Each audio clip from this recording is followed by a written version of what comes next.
कार्रवाई के बावजूद भी प्रदेश में अवैध शराब की जो माफियाओं के हौसले हैं वो बुलंद के बुलंद हैं। इसकी तस्दीक जालौन से आई तस्वीर कर रही है। पुलिस की टीम को घेर कर हमला करने का वीडियो वायरल हो रहा है।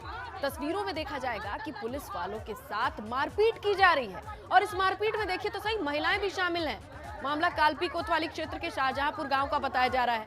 दरअसल यहां शराब बेचने की सूचना जैसे ही ज्ञान भारती चौक पर तैनात 2 सिपाहियों को मिली तो वो सादी वर्दी में गए, लेकिन शराब तस्करों ने सिपाहियों को पहचान लिया और फिर सिपाहियों को बांधकर उनके साथ मारपीट की। फिलहाल पुलिस ने 17 नामजद और कुछ अज्ञात लोगों के खिलाफ मुकदमा दर्ज करके एक शख्स को गिरफ्तार कर लिया है।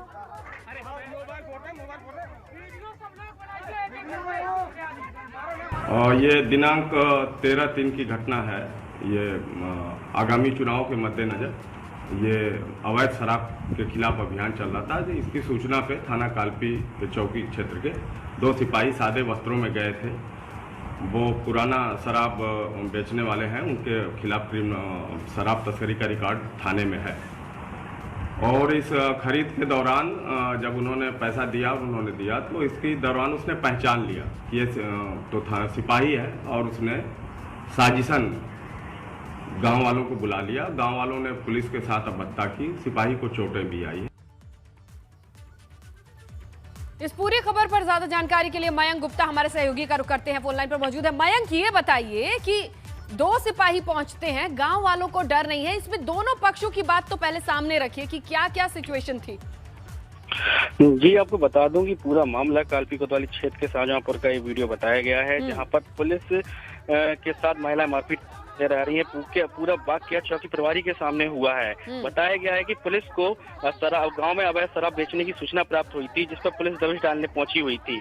ग्रामीणों की महिलाओं ने के साथ पुलिस ने अभद्रता की, ऐसा ग्रामीणों का आरोप है। तो जिसके चलते ग्रामीण महिलाओं ने पुलिस के साथ मारपीट कर दी है।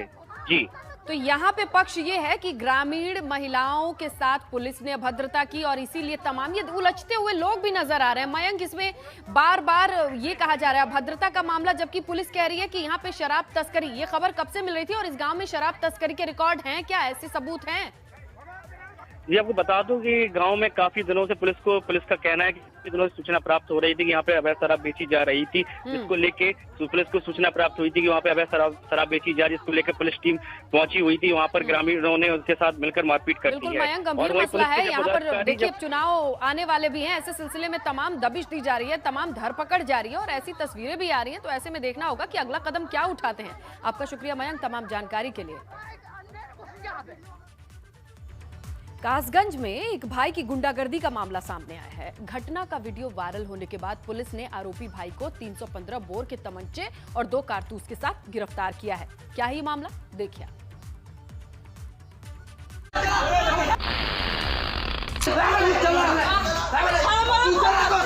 इन्हें न तो कानून का डर है और न समाज और परिवार का फिक्र, क्योंकि कानून हाथ में लेना इनके बाएं हाथ का खेल जो है। तभी तो ये किसी पर दिन दहाड़े सबके सामने तमंचा तान देने में देर नहीं लगाती। फिर सामने चाहे अपना खुद का भाई ही क्यों न हो। डराती और खौफ पैदा करती ये कासगंज से आई खौफनाक तस्वीर है, जहां सिकंदरपुर वैश्य थाना क्षेत्र के सनौड़ी खास गांव में एक भाई सरेआम गुंडई पर उतर आता है। वो अपने सौतेले भाई पर लोडेड तमंचा तान देता है और जान से मारने की धमकी भी देता है। खबरों के मुताबिक यहाँ बंटवारे को लेकर 2 सौतेले भाइयों और पिता में विवाद हो गया। आरोपी युवक पिता से संपत्ति में हिस्सा मांग रहा है। सौतेले भाई पर खुलेआम तमंचा तान देने का वीडियो सोशल मीडिया पर वायरल होने के बाद पुलिस हरकत में आई और उसे तमंचे समेत गिरफ्तार कर लिया। आरोपी का नाम प्रिंस गुप्ता है, लेकिन यहाँ सवाल ये कि आखिर क्या वजह है कि लोगों में खाकी का खौफ खत्म होता जा रहा है। एबीपी गंगा के लिए कासगंज से राकेश की रिपोर्ट। एटा से दिल दहला देने वाली घटना सामने आई है, जिसके तहत एक 50 साल दलित शख्स की उसके घर पर घुसकर किस तरह से उसका मर्डर किया गया, उसके गले को काटकर उसकी हत्या की गई है। पुलिस ने घटनास्थल से हत्या में इस्तेमाल चाकू को बरामद किया है। अभी तक हत्या की वजह का पता नहीं चल सका है। डॉग स्क्वाड और फोरेंसिक एक्सपर्ट की टीम मौके पर पहुंचकर मामले की जांच कर रही है। कि घर वाले परिवार वाले सब फरीदाबाद में रह कर के अपना रोजगार करते हैं। 4-5 साल से इसकी पत्नी भी यहाँ पे नहीं आई थी। आज सुबह जो है इनके आंगन में चारपाई पे इनका जो है सब बरामद हुआ है। इसमें गला काटा गया है, इनका गले काटने निशान है और अभी तक घटना का कारण स्पष्ट नहीं हो पाया है। इनका जो बेटा है वो रास्ते में आ रहा है। आसपास पूछताछ की जा रही, डॉग स्क्वाड और बुलाया गया है और फॉरेंसिक टीम जांच कर रही है और विवेचना के में जो भी तथ्य निकल आएंगे उसके साथ हम कार्रवाई करेंगे। और उधर बस्ती में पीएफआई का सदस्य मोहम्मद राशिद अहमद गिरफ्तार हुआ है। राशिद को एसटीएफ ने गिरफ्तार किया है। राशिद के पास से आतंकी ट्रेनिंग की संदिग्ध सीडी और डॉक्यूमेंट्स मिले हैं। राशिद पर आतंकी गतिविधियों में शामिल होने का आरोप है। मुखबिर की सूचना पर एसटीएफ की टीम ने रेलवे स्टेशन से राशिद को पकड़ा है। राशिद अहमद सिद्धार्थनगर जिले के शोहरतगढ़ का रहने वाला है। एसपी हेमराज मीणा ने आतंकी से जुड़े इस दस्तावेज के साथ राशिद को गिरफ्तार करने की पुष्टि की है। एसटीएफ की जो टीम है उसके द्वारा एक संदिग्ध व्यक्ति को मुखबिर की सूचना के आधार पर गिरफ्तार किया गया था और जब उसको गिरफ्तार किया गया, उससे जामा तलाशी लिया गया तो उसके पास से कुछ संदिग्ध मटेरियल मिला जिसमें देश विरोधी कुछ दस्तावेज थे और बाकी उनके पास से 2-3 आधार कार्ड मिले हैं जो कि फर्जी थे और एक मोबाइल उनके पास से बरामद हुआ है और एक सीडी भी उनके पास से मिली है जो कि संदिग्ध है। इसी के आधार पर इनको गिरफ्तार करके और थाना कोतवाली बस्ती में इनके खिलाफ मुकदमा पंजीकृत किया गया धारा 121A। और मेरठ के थाना देहली गेट इलाके के ईश्वरपुरी इलाके की अगर हम बात करें तो एक महिला से छेड़छाड़ और अश्लील हरकत का मामला सामने आया है। छेड़छाड़ का आरोप मौलवी पर लगाया जा रहा है जो झाड़ फूंक कराने का दावा करता है। अश्लील हरकत करने के बाद महिला ने शोर मचाया, जिसके बाद लोगों ने आरोपी को पकड़कर उसे पुलिस के हवाले कर दिया। लोगों ने थाने में जमकर हंगामा भी काटा। महिला के आरोप पर पुलिस ने आरोपी के खिलाफ केस दर्ज करके उसे गिरफ्तार कर लिया।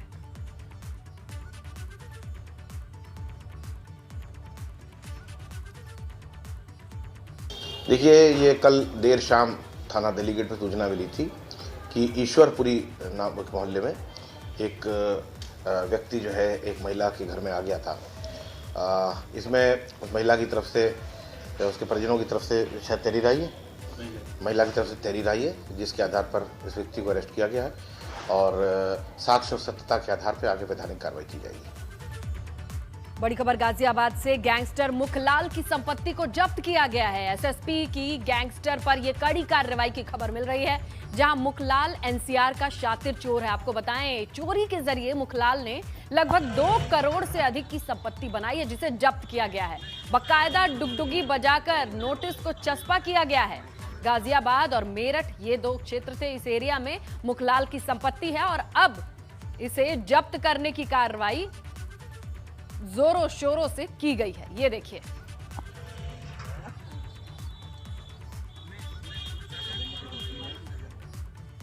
पंचायत चुनाव से पहले अमेठी में पुलिस और एसओजी की टीम ने बड़ा गांव रेलवे क्रॉसिंग पर छापा मारकर 4 बाइक चोरों को गिरफ्तार किया है।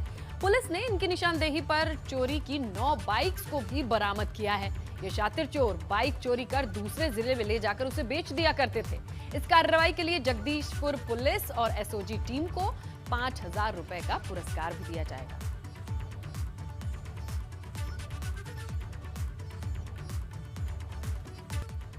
बात गोंडा की, जहां से होने वाले त्रिस्तरीय पंचायत चुनाव को शांतिपूर्ण तरीके से निपटाने के लिए जिला प्रशासन ने कमर कस ली है। हर थाना क्षेत्र में पीस कमेटी की बैठक की जा रही है। साथ ही संभ्रांत लोगों के साथ लगातार बैठक की जा रही है। यहाँ खास बात यह है कि प्रशासन उम्मीदवार और उनके समर्थकों को आगाह कर रही है कि अगर चुनाव में खलल की तो जिला प्रशासन उन पर कार्रवाई करने से कोई गुरेज नहीं करेगा। लगातार पुलिस अधीक्षक के निर्देश में हर थाना स्तर पर पीस कमेटी की बैठक की जा रही है। ऐसे लोगों का चिन्हीकरण चल रहा है जिनसे हमें आशंका है कि वो चुनाव को प्रभावित कर सकते हैं।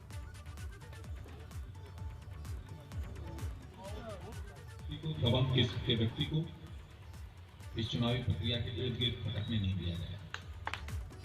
सीएम बनने के बाद पहली बार सचिवालय पहुंचे हैं उत्तराखंड सीएम तीरथ सिंह रावत। मुख्यमंत्री तीरथ सिंह रावत ने सचिवालय पर अपने कार्यालय पहुंचने के बाद पूजा पाठ की। विधिवत पूजा पाठ निपटाने के बाद सरकारी कामकाज को निपटाया ताकि कल से रेगुलर में सचिवालय के काम जो है वो किए जा सके, उनकी शुरुआत हो सके। और इसी मद्देनजर उन्होंने ट्वीट करके ये जानकारी दी है कि औपचारिकताओं वाला आज का कामकाज आज के दिन हुआ समाप्त और कल से जनता की सेवा में सचिवालय में उपस्थित रहेंगे ताकि विकास कार्यों को आगे बढ़ाया जा सके। रविवार के दिन भी दफ्तर खुलवाकर पूजा पाठ की, औपचारिकताएं निभाई, हस्ताक्षर किए। अब कल से रेगुलर तरीके से सचिवालय जाकर आम जनता का कामकाज संभालने की कमर कस लिए, तैयारी कर ली है और उसी के मद्देनजर ये ट्वीट भी किया है। तो ये ट्वीट करके लोगों को, जनता को बताने का तरीका है सीएम तीरथ सिंह रावत का कि किस तरह से पदभार संभालने के बाद असल में जनता का जो कामकाज है वो शुरू करने के लिए जरूरी है कि औपचारिकताओं का दौर समाप्त हो। और कुल मिलाके इस ट्वीट से उन्होंने साफ कर दिया है। कैसी तस्वीरें आई हैं जरा देखिए कि रविवार को सचिवालय का दफ्तर खुलवाते हैं, जाकर वहां जितनी भी औपचारिकताएं हैं वो सारी पूरी कर ली है। आगे बढ़ते हैं, बात करते हैं प्रकृति और इंसानों के बीच संबंध को दर्शाते उत्तराखंड के लोक पर्व फूलदेई की शुरुआत हो गई है। उत्तराखंड के सभी जिलों में लोक पर्व को बड़े उल्लास के साथ मनाया जा रहा है। फूलदेई पर्व पर बच्चे घरों की दहलीज पर फूल रखकर प्रकृति से खुशहाली, समृद्धि की कामना करते हैं। ये खुशी का त्योहार है।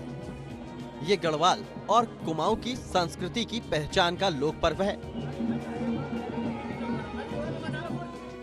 बच्चों के चेहरे पर खुशी और फ्योली के पीले फूलों का खूबसूरत नजारा अगर देखने को मिले तो समझ लीजिए कि फूलदेई पर्व की शुरुआत हो गई है। उत्तराखंड में फूलदेई नाम के इस लोक पर्व की लोकप्रियता कितनी है, इसकी गवाही ये तस्वीरें दे रही हैं। चैत महीने की संक्रांति पर फूलदेई पर्व की शुरुआत होती है। इसी दिन से हिंदू नव वर्ष की शुरुआत भी मानी जाती है।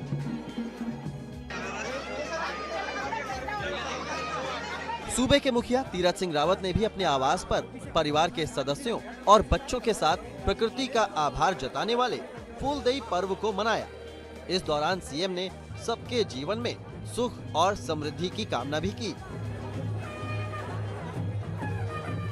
फूलदेई आज और बसंत ऋतु प्रारंभ होने जा रही है और खेत और खलियान पीले नीले हरे ऐसा एक नई बहार आ रही है।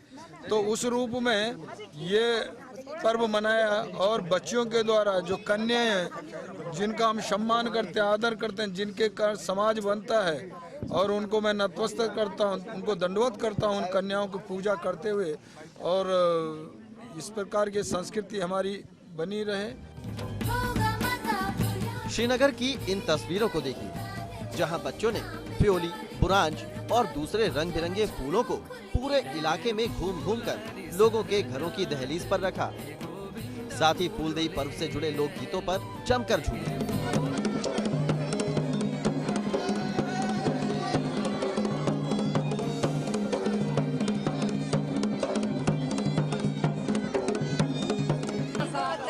हर घर में खुशी होनी चाहिए, जो मतलब माता है वो उनको खुश करे। किस तरीके का आज उत्साह था, पूरे ट्रेडिशनल वेशभूषा में आप आए हो? आज फूलदेई का वो था तो उसमें मतलब टीचर्स ने बोला था कि आपको गढ़वाली ट्रेडिशनल में आना है, फुल गढ़वाली ट्रेडिशनल में आना है। फूलदेई पर्व कहीं कहीं 8 दिन चलता है तो कहीं ये लोक पर्व पूरे चैत के महीने मनाया जाता है। हालांकि पर्व को लेकर कुछ लोगों का कहना है कि शहरीकरण और पर्व के बारे में जानकारी न होने से ये प्रथा विलुप्ति की कगार पर थी। श्रीनगर के जितने भी सांस्कृतिक प्रेमी, कला प्रेमी हैं, उन्होंने मिलकर निर्णय लिया कि इस पर्व को बढ़ाने का, संवारने का कार्य करेंगे और सब मिलजुल कर इस कार्य को कर रहे हैं। इसमें छोटे छोटे बच्चों को एकत्रित करके पूरे श्रीनगर भर में फूल डाला जाता है। पौड़ी में भी बच्चे फ्यूली के फूलों को चुनकर घर लाए और दहलीज पर फूलों को डालकर फूलदेई के पर्व की खुशियों को मनाया। दहलीज पर फूल रखकर ईश्वर से कामना की जाती है कि प्रकृति और मानव के बीच के संबंध लगातार बने रहें। यही वजह है कि राज्यसभा सांसद अनिल बलूनी ने भी लोगों से अपील की है कि वो उल्लास और उत्साह के साथ लोक पर्व फूलदेई को मनाएं। इस शुभ दिन पर भी हम अपने नौनिहालों द्वारा अपने घर की दहली पर पुष्प वर्षा कराएं, उन्हें शगुन के तरह तथा उपहार देकर इस त्योहार को जीवंत बनाएं। हल्द्वानी और उसके आसपास के इलाकों में भी फूलदेई पर्व धूमधाम से मनाया गया। इस दौरान बच्चे काफी उत्साहित दिखे। फूलदेई पर्व उत्तराखंड की लोक संस्कृति का पर्व है। ऐसे पर्व के जरिए कोशिश यही रहती है कि उत्तराखंड की परंपरा आगे भी चलती रहे और नई पीढ़ी इस पर्व को जाने और इसकी खुशियों को सेलिब्रेट करे। Bureau report, ABP Ganga.